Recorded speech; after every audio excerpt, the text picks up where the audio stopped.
आज हम संत रविदास जी का जीवन परिचय पढ़ेंगे जो काफी महत्वपूर्ण है। संत रविदास जी की एक वाक्या है, कहानी है। संत रविदास जी अपने काम में लगे थे एक वृक्ष के नीचे। तभी उनको ब्राह्मण आते हुए दिखते हैं। तभी संत रविदास जी उनसे पूछते हैं, आप कहाँ जा रहे हैं? संत रविदास जी बोलते हैं, आप कहाँ जा रहे हैं? तो ब्राह्मण बोलते हैं कि हम गंगा स्नान के लिए जा रहे हैं।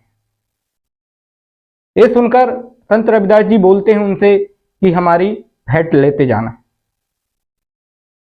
ब्राह्मण मना कर देते हैं, लेकिन रविदास जी विनती करते हैं। उसके बाद में ब्राह्मण उनकी भेंट ले लेते हैं। जब वो ब्राह्मण गंगा स्नान करके जब अपनी अपनी भेंटें गंगा जी में चढ़ाते हैं, तो किसी की भी भेंट को गंगा जी नहीं लेती अपने हाथों से। लेकिन रविदास की जब भेंट की बारी आती है, ब्राह्मण के रविदास जी की भेंट है, इसको आप स्वीकार करो, तो गंगा जी खुद अपने हाथों से उस भेंट को लेती हैं। उसके बदले में उनको कंगन देती हैं। लेकिन ब्राह्मण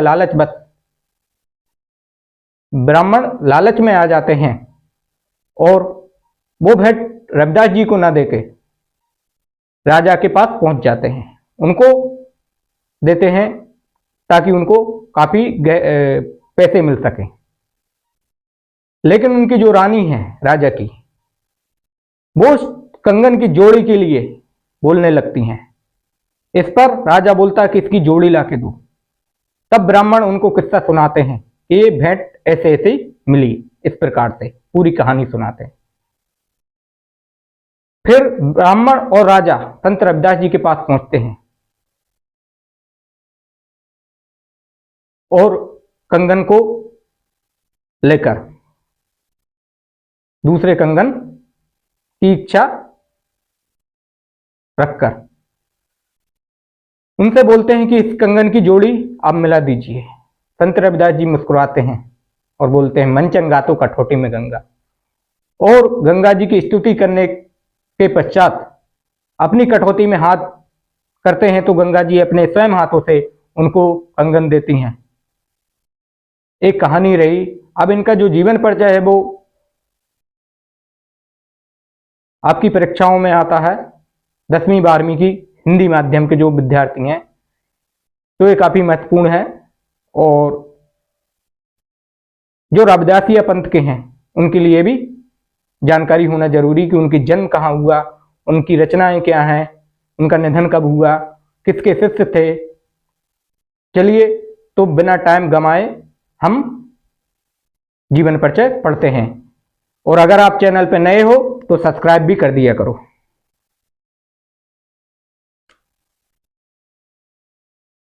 सामान्य परिचय।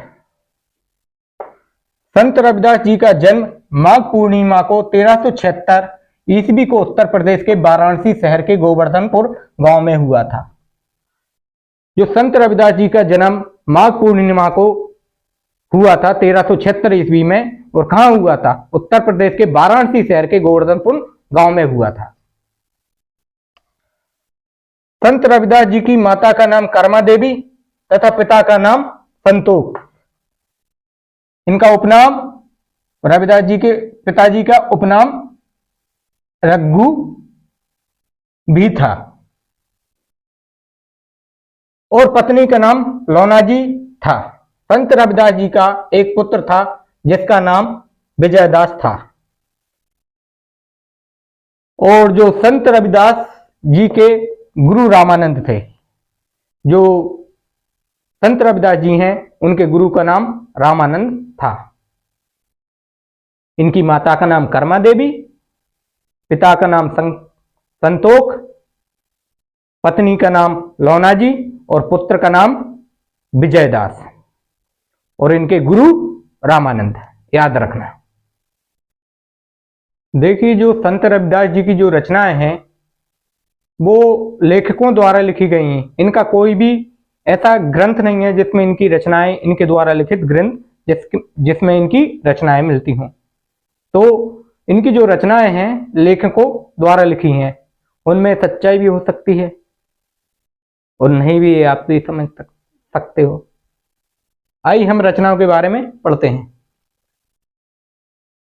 संत रविदास जी के द्वारा लिखित अभी तक कोई ग्रंथ नहीं है। इनकी रचनाओं को कवियों व लेखकों द्वारा संपादित किया गया है, जो निम्नवत है। नंबर 1 पे आदि ग्रंथ में उपलब्ध रैदास की वाणी।